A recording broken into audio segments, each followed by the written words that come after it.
당뇨병이 내게 왔다고 절망하거나 포기하지 마시고 잘 추천 못했던 나의 생활 습관들을 잘 바꾼다면 약도 줄이고 끊을 수도 있다는 희망을 제가 드리고 싶습니다.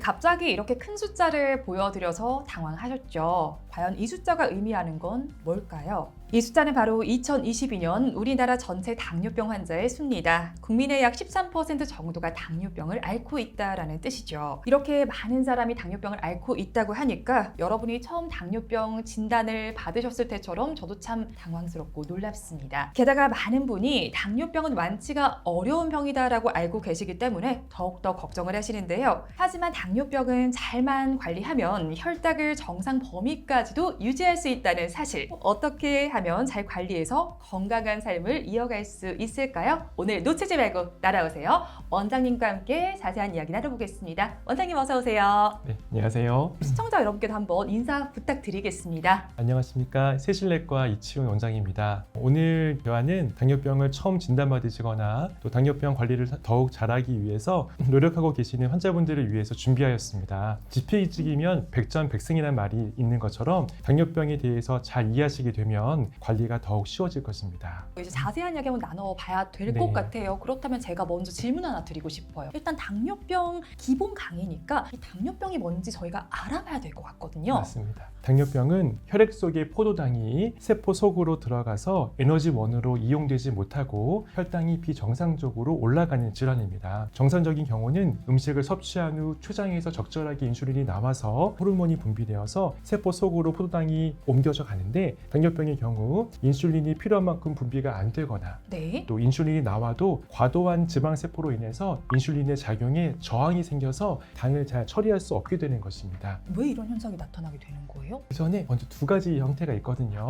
유형부터 알아봐야겠네요, 저희가. 네. 크게 두 가지로 1형 당뇨와 2형 당뇨를 나눌 수 있는데, 먼저 선천적인 유형의 1형 당뇨병은 인슐린이 전혀 분비가 되지 않아서 외부로의 공급이 필수적인 상태로 보통 청소년, 아주 어린 아이나 30살 미만의 이른 나이에 발병하고 전체 당뇨 환자의 한 5% 정도가 됩니다. 네. 반면 2형 당뇨병은 후천적인 유형이라고 할 수 있는데요. 노화에 따라서 우리 신체가 요구하는 만큼 인슐린이 분비가 되지 못하거나 폭식, 탄수화물 중독과 같은 잘못된 식습관, 또 운동 부족, 비만, 스트레스 등에 의해서 인슐린은 분비되지만 인슐린 저항성이 생겨서 혈당 조절이 잘 안 되는 경우입니다. 대부분의 당뇨병 환자분들께서 해당되시고 서서히 진행하면서 40살 이상 중년기 이후에 발생하지만 최근에는 20살 정도 되는 젊은 경우에도 발생하는 경우가 있어서 사회적으로 그분들이 앞으로 오랜 시간 이 당뇨병을 관리하셔야 되기 때문에 더 적극적인 관리와 치료가 중요한 시대가 되었습니다. 치료는 1형 당뇨는 주로 인슐린 치료하지만 네. 2형 당뇨는 경구 혈당 강화제도 있고 인슐린, 또 다른 주사제 같은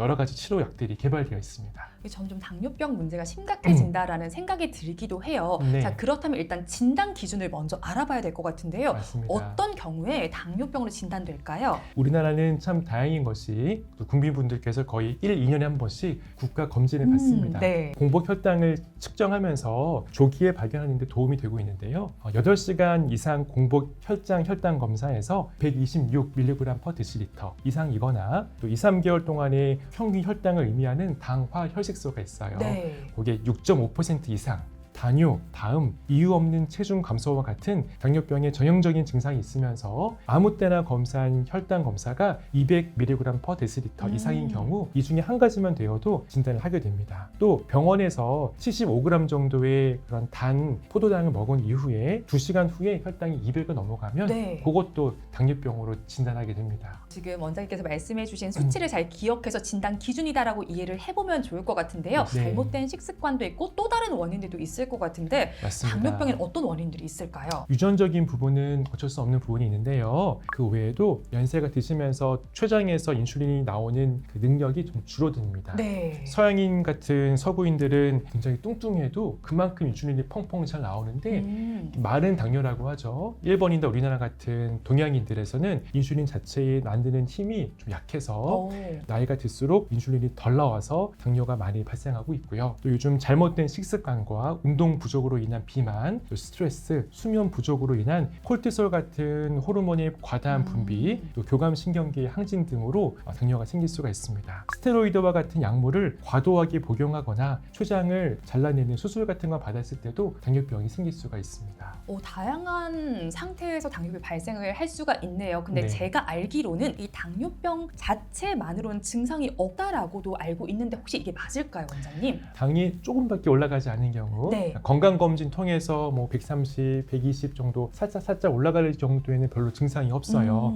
대표적으로 당이 많이 올라가서 한 200, 300, 당화혈소가 한 8, 9, 10 정도 되게 되면 네. 혈액 속에 당이 과도하게 많아지면서 소변으로 당이 많이 배출되고 그럴 때 물까지 같이 나가거든요. 그러면 우리 몸은 수분이 부족하기 때문에 물을 자꾸 먹게 돼서 3다 증상이라고 하죠. 다음, 당뇨, 다갈. 물을 많이 먹게 되고 많이 소변을 보게 되고 목이 많이 마르게 됩니다. 그래서 야간에도 화장실을 가서 소변을 보게 되고 그리고 에너지 대사가 비정상적으로 일어나면서 많이 피로해지고 이유 없이 체중이 감소되는 일이 생길 수가 있고요. 상처가 잘 아물지 않고 수정체가 부어서 시야가 흐려지고 몸이 가렵고 그런 여러 가지 피부 질환도 동반될 수가 있습니다. 수분이 부족한 현상이 가장 먼저 증상으로 나타날 수 있겠다라는 생각이 듭니다. 그런데 사실 이 당뇨병이 굉장히 무서운 게요. 당뇨병 자체만의 문제가 아니라 합병증 때문에 무서운 거잖아요. 어떤 합병증들이 있을까요? 맞습니다. 당뇨병은 잘 조절하지 않으면 시간이 지날수록 합병증을 일으킵니다. 당뇨병은 혈관병이라는 말도 있는데요. 당뇨병이 잘 조절되지 않을 경우 당이 가지고 있는 당 독성과 증가된 나쁜 콜레스테롤로의 영향으로 혈관에 염증 반응이 생겨서 전신 혈관, 머리부터 발끝까지 크고 작은 혈관에 죽상경화증이 발생하게 됩니다. 이에 따라 작은 혈관과 연관되어서 말초 및 자율신경계, 또 눈의 망막, 또 네. 혈액의 필터 역할을 하는 우리 신장이 손상될 수 있고요. 큰 혈관과 관련돼서는 중풍이라고 불리는 뇌경색, 또 심장 혈관이 좁아지거나 막히는 협심증, 심근경색증이 생길 수가 있습니다. 이형 당뇨병은 증상이 생기기 전부터 혈당이 상승하게 되므로 진단 받으셨을 때 합병증이 발생한 경우도 있습니다. 따라서 진단 즉시 합병증 관련된 검사를 시행하고요. 매년 한 번씩 합병증 검사를 하는 것을 권고하고 있습니다.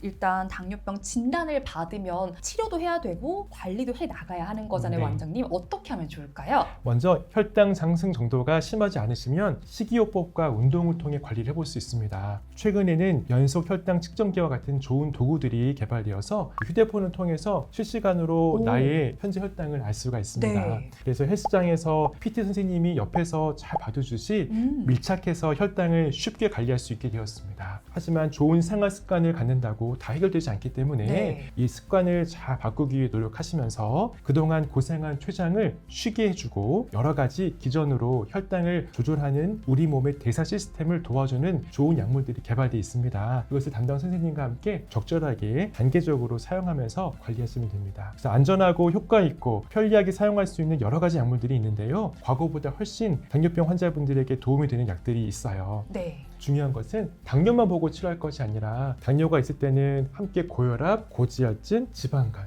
또 모든 병이 원인이 되는 비만과 같은 질환이 동반되어 있을 수 있기 때문에 그런 것이 괜찮은지 함께 확인하고 또 흡연이나 과음, 운동 부족, 수면 부족과 같은 개선해야 될 생활 습관들이 있는지를 확인하시고 또 혈당과 함께 발생할 수 있는 그런 합병증들이 있는지를 확인하셔서 함께 잘 조절하는 것이 중요합니다. 바른 생활 습관을 갖고 과도한 체중을 감량하시게 되면 사용하는 약제들을 많이 줄일 수 있고 네. 경우에 따라서는 약을 중단하는 경우도 있습니다. 이제 여러 가지로 관리를 좀 해 나가면 또 당뇨병이 잘 개선이 될 수도 네. 있겠다라는 생각이 듭니다. 근데 앞서서 말씀을 해주실 때 뭐 최근에는 뭐 20대에서도 당뇨 위험이 높아지고 있지만 과거에는 제가 알기로 이게 나이가 들수록 당뇨 위험이 높아지는 걸로 네. 알고 있었거든요. 기준점 같은 게 있을까요? 뭐 예를 들면 30대가 되면 혹은 40대가 되면 확 높아진다 이런 차이가 있나요? 남자들은 한 40살 정도. 네. 그래서 생애 전환기 검진이 40살에 시작되는데 활동적으로 움직일 수 있는 20, 30대가 지나가고 직장에서 오래 앉아 계시고 40대 정도부터가 남성분들에서는 당뇨의 위험이 생기는 것 같고 여성분들은 또 폐경 이후에는 또 체중도 증가되시고 여성 호르몬이 부족해지면서 콜레스테롤도 올라가거든요. 네. 이때 잘 운동도 안 하시고 관리를 못 하시면 또 당뇨병이 올 수도 있습니다. 나이에 따라서도 관리를 굉장히 잘 해봐야 될 것 같고 그리고 여러 가지 합병증 이야기도 저희가 해봤잖아요, 원장님. 네. 그런데 뭐 고혈압도 있고 고지혈증, 뭐 지방간, 뭐 비만 말씀을 해주셨는데 그중에서 이 혈압과 관련된 부분인 고혈압이 좀 궁금해요. 당뇨가 있으면 고혈압이 쉽게 오게 될까요?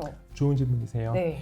항상 따라오는 건 아닌데 네. 이미 당뇨가 생기실 만한 분들은 내장 지방도 어느 정도 있으시고 또 혈관에 동맥경화가 와 있기 때문에 네. 고혈압이 있을 가능성이 높습니다. 아. 그리고 당뇨라는 병 때문에 일반 사람들보다 고혈압의 조절 기준을 네. 더 엄격하게 해서 더 낮춰서 혈관이 딱딱하게 되지 않고 부드럽게 유지가 되게끔 돕는 게 좋기 때문에 당뇨가 있다 없다에 따라서도 네. 고혈압을 진단하고 치료하는 시점이 달라질 수가 있어요. 병원에서 당만 재지 마시고 아직은 혈압약을 안 먹더라도 네. 갈 때마다 혈압을 재시는 게 그래서 중요합니다. 당뇨가 있으면 고혈압이 있다가 100%는 아니지만 확률이 높다 맞습니다. 이런 말씀이시네요. 그리고 이제 특히나 저희가 뭐 당뇨병으로 뭐 스스로가 의심을 할 수 있는 부분이 이걸 것 같아요. 화장실에 갔는데 소변을 봤는데 거품이 생기는 맞습니다. 거예요. 이런 경우가 당뇨병이 맞을까요?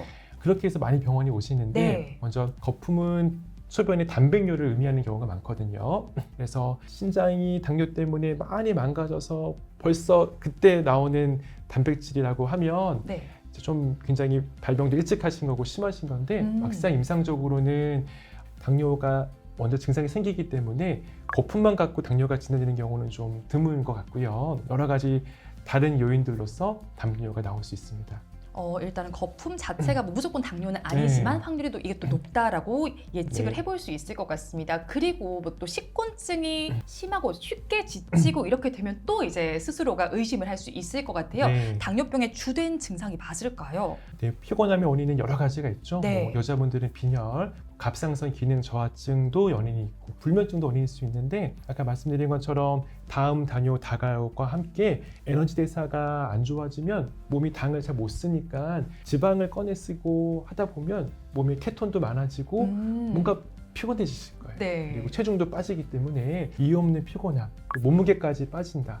그렇다면 꼭 당 검사해보는 것도 좋습니다. 원장님, 당뇨병의 이해 편에서 가장 중요한 하나의 메시지가 뭘까요? 당뇨병이 내게 왔다고 절망하거나 포기하지 마시고 지금까지 잘 실천 못했던 나의 생활 습관들을 잘 바꾼다면 이길 수 있고 극복할 수 있고 약도 줄이고 끊을 수도 있다는 희망을 제가 드리고 싶습니다. 저희가 오늘 여러 가지 이야기 나눠봤는데요. 원장님 정말 고맙습니다. 네, 감사합니다.